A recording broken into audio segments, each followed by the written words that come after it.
Hey, good morning, rise and shine. I hope you guys are doing great. Blessings and peace be unto all you guys, um, male and female, ladies and gentlemen. Um, I know there was Monday was a holiday, um, uh, and most of you guys are probably with barbecuing and doing a whole bunch of other things, which that's great. Hope you guys enjoyed that day off. Those who get paid in those days, hey, it's a blessing. And those who don't, like myself, it's a blessing also, because I had other things that I could do on a day off like this. Just wanted to come in and salute you guys, see how you guys are doing, say hello, good morning, peace, blessings from me to you. I wanted to talk about something, right, that I don't know of too many houses. Well, actually, I don't know of any Enzos that do this, but a while back, about a year ago, I was listening to a scholar, right, a very well-known scholar, in the tradition, who I respect and love a lot, because it's about, to me, he's about the only one of Spanish speaking, right, that has knowledge. Even though there are things that I don't agree upon, because, of course, I'm from a different lineage. He's from a different lineage, and they do things in a certain way. But you have to give the man, his, what he knows. And just because I might not agree on something that he follows because of his lineage, it doesn't mean I don't agree on a lot of things that he speaks about. And even if I don't agree, I learn still from what his rama, which is, for what I understand, it's over 200 years old, this lineage. The lineage he comes from. So it's like 200 years old, for what he said out of his own mouth, that I could remember a year back. Could be a year, 8 months, something, but I know it's a while back out. At least I watched all his videos. All his videos on YouTube, so I don't be on any other social media. And I bought a lot. I have a lot of his books. There's something that he spoke about a while back that even I have conversed this with my tata, and we have spoke about it, and see how we could look at this and how could this be possible, and why would some do this and why will others not.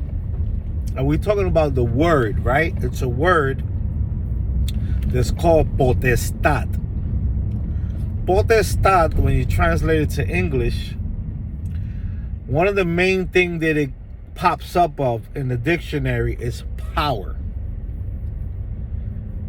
The other thing that comes out is authority. Having the authority and the power. So when I say potestad, this is what I'm meaning. The power, the authority. And why do I say this? It's because he was speaking a while back when I was listening to it, that in his Rama, back in the days, or how they followed or did they things, this power, this authority, if you was an Nganga, he didn't speak about Yaya, but I'm going to include the Yaya in there, because if a Yaya Nganga has an Nganga, then I'm more sure it must have to also include the Yaya Nganga. We're not talking about Pino Nuevos, Ingayos, No, we're talking about people that have been initiated and already have the engangas, and they already are doing, they're doing their own thing, you understand? But they're in a lineage. And this power, this authority that he speaks about is, in a sense, well, let's go for what I heard him speak about a while back. You're an Nganga, right? You come from a lineage, right? They practice this way, this old way of doing things. Well, if you committed a act that your padrino acknowledged, it seemed to him that it was a wrongdoing, or what we say falta de respeto, meaning a disrespect, but not disrespect, not only in a disrespect way that you disrespect him or her action, face to face, saying things you shouldn't be saying and talking a certain type of way, but that you did something in the tradition that was not part of something that they don't do. You committed an act that was not tolerable. They have the ability to take that power from you, that authority from you, from being able for you to use your Nganga to initiate or help any other person. Give me 1 second. I'm making the donuts. Good morning. Good morning. How you doing? I'm doing great. How you? Good, thank you. God bless you. Hey, how you doing? And this, when I heard him speak about this, it struck me because I was like, okay, I know, right, that if you belong to a Rama and you are an Nganga, or even if you're not an Nganga, and you start saying things, giving out certain secrets, talking trash on your lineage, on your house, well, yeah, there are some houses that would cut you right off. I can understand that with an engayo, a pino nuevo, but I can't understand that concept when you are an Nganga already and you are from that lineage. Whether you do right or you do wrong, whether you follow it and the treaties to what you swore to follow, or you do not, you still come from that lineage. Your prenda, your fundamento comes from that lineage. It was born from that lineage. Born from that Inkisi, whatever you may have, Nganga, and Pungo, whatever you may call it. How is it possible that your elder, your tata or yaya, because you did something that wasn't tolerable in the Nganga, it's not part of the treaties, you broke something from that agreement, pact that you made in that house not to do, how is it possible that now you cannot use your Nganga to initiate anybody or to do anything on your Nganga? How is that possible? And that's the question I put towards you guys. Those who are out there, those who are Nganguleros and Nganguleras, those who already are on their own, they're doing their own thing. Yeah, they might still have connections with their tatas and yayas, but they're already, they only, stay in contact, out of respect and out of love, or when they need something that they don't have, some help, some advice, whether it's personal, whether it's let's say tradition, has to do something with the tradition. I was going to say religion, but Because that's how people see us, as a religion. Um, you know, but they're already on their own, so they really don't, bother too much of their padrinos or madrinas. So that's the question I put to you guys. Analyze that.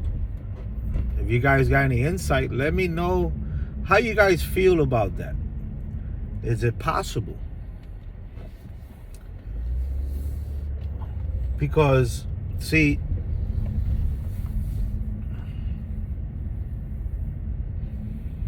right now, I could do something, right? And my padrino,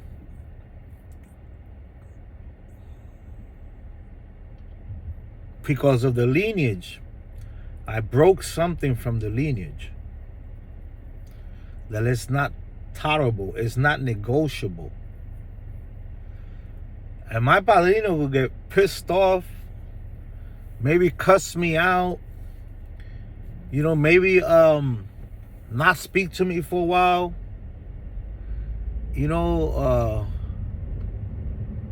or even get to the point and be like, look, man, don't call me no more,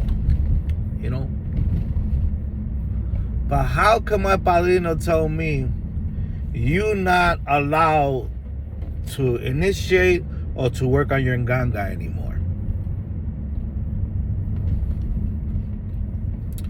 No matter what I do, I still come from that lineage.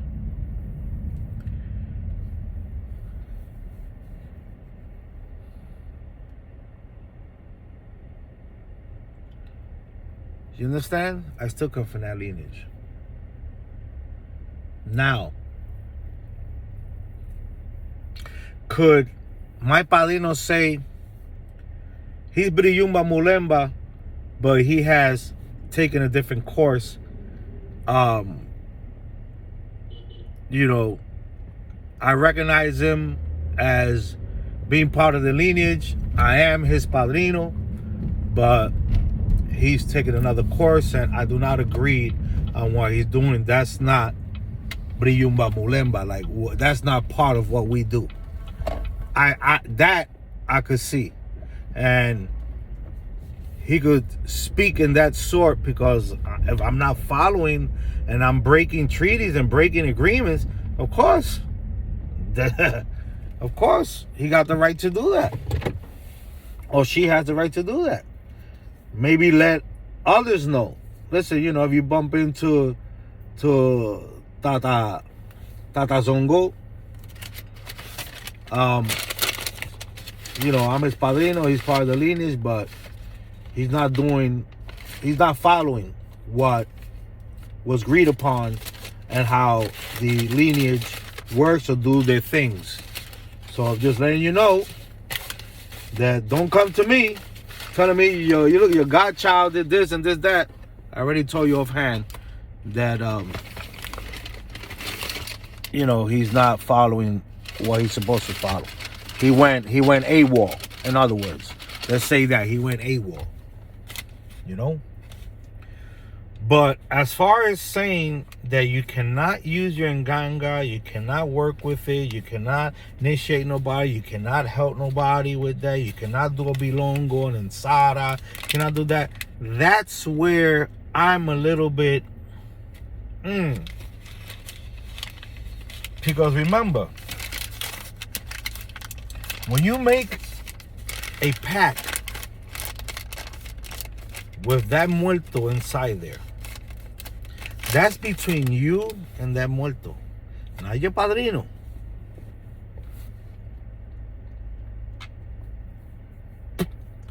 How could you not work with your nganga when you are the one who made the pact with that and Fumbe in there? Not your padrino, you. And you and that Fumbe, where the male or female agreed upon doing certain things. Now your padrino, you. Now I'm going to come back in a couple of seconds and tell you where there might be a problem. Give me 1 second.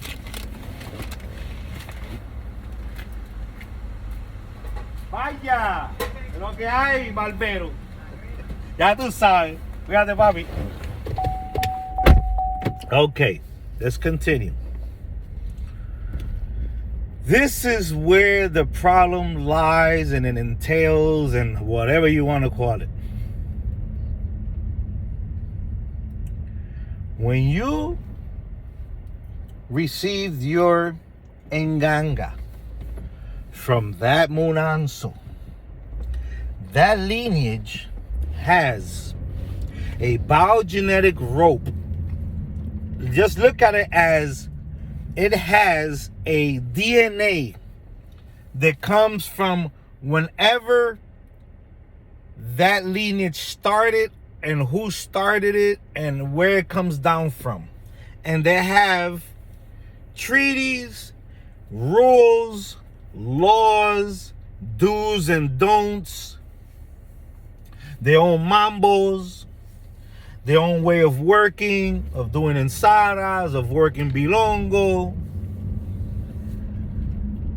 And that DNA, which is what we call the biogenetic rope, is passed down through enganga to enganga to enganga to enganga. And when I mean enganga, I'm meaning both the receptacle and the enganga. But usually the most accurate part is being passed down to that enganga, the receptacle. Because you are getting passed down things also. But it's the knowledge and the know-how of that munanso and how things are done there by your elder and elders in general. But mainly by your elder, whether male or female. But what's holding those was holding that seal, that contract, those agreements, is that enganga that you received from your padrino or madrina. So for me, as far as my padrino telling me, I cannot use that enganga to do this, to do that, scratch, initiate, whatever, heal, whatever, belong, whatever. That, I don't see the logic in it. But you know where I see the logic in? The fundamento, the enganga, the lineage, the DNA, the biogenetic rope was been passed down through generation to generations in knowledge, agreements, pacts, whatever you may think of. That's where I see where you can occur a problem, where things could start happening. And now I could see the Tata saying, in other words, instead of saying I cut you off, or you can't do this, you can't do that. No, he doesn't have to say that. He doesn't have to say none of that. Your enganga, no matter if you made the pact with that infumbe, that ancestor, or that spirit, if you didn't have an ancestor, whatever, when that enganga was being conformed, had to agree to be in line and to follow the treaties and the contracts and everything that came with that lineage. That enfumbe received information from all that lineage down from when it started, and it had to agree upon doing this and not breaking that and all that, and whatever it agreed upon or whatever, because of the lineage and everything that has come down to the biogenetic rope, the DNA, if you want to call it, whatever. That's where the problem is at. He goes, what happens? The lineage, let's say, right, through the biogenetic rope, when that enganga is conformed, there was a rule in there, right? Which you could say man-made, but yeah, it's man-made. It could be man-made, but it could be something man-made, but it was implemented in that treaty, in that contract, in that biogenetic rope, that you do not touch a woman, meaning hit a woman. That's been passed down to you, to your nganga. That infumbe, that ancestor, that spirit, whether he's ancestor or not, because not everybody has an ancestor in their nganga. Not everybody has that. Anyway, I was going to jump to something else. Has that knowledge and that understanding of those treaties, of those rules. And you start beating your wife, beating a female. That's where the problem starts. Because the Tata doesn't have to do nothing. The Nganga, the receptacle, that spirit itself, is going to pay you back for you breaking what you should not have broke, because it's not going to tolerate it. That's why when I hear padrinos doing brujeria to godsons, and godsons doing brujeria belonging to padrinos, I say, how is that possible? If they're in Nganga already, how is it possible? When your stuff is born from that house, how is it possible? Wouldn't your Nganga not do nothing? Because how is it going to go back against where it come from? You know what you understand what I'm trying to say? Anyway, salam alaikum, alaikum salam. Please thumb up the video for the algorithm. Be blessed, be safe. Think about what I said. If you have any comments, want to add to anything, you want for me to speak about something, if I can, and I know even this little bit, I'll try. And there's elders out there that read those comments also. They might not say nothing. They might give me a thumb up or thumb down or not put no thumbs. But there are elders on there, they're reading those comments. And I'm not saying because I'm important. I'm saying because some of them scroll through things and see who comments, what they ask, and might even hear the video and maybe disagree upon what I said. And maybe agree upon, and maybe disagree on some things and agree upon others. They're all entitled to agree and disagree. But be safe, guys. Thumb up the video for the algorithm is all I ask.